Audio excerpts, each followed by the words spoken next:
ঠাকুর বলছেন, স্ত্রী সন্তানের জন্যে লোকে একঘটি কাঁদে, টাকার জন্যে লোকে কেঁদে ভাসিয়ে দেয়।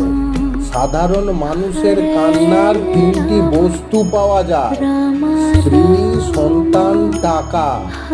যৌবনের তিনটি প্রবল নেশা: স্ত্রী, সন্তান, অর্থ। কি সেকালে কি একালে। অতঃপর আপনি স্ত্রী, পুত্র, পরিবারের স্বরূপ উন্মোচন করেছেন। বলছেন, বদ্ধজীবেরা সংসারে কামিনী কাঞ্চনে বদ্ধ, হাত পা বাঁধা। আবার মনে করে যে সংসারে ওই কামিনীও কাঞ্চনেতেই সুখ হবে আর নির্ভয়ে থাকবে, জানে না যে ওতেই মৃত্যু হবে। Please like, share and subscribe.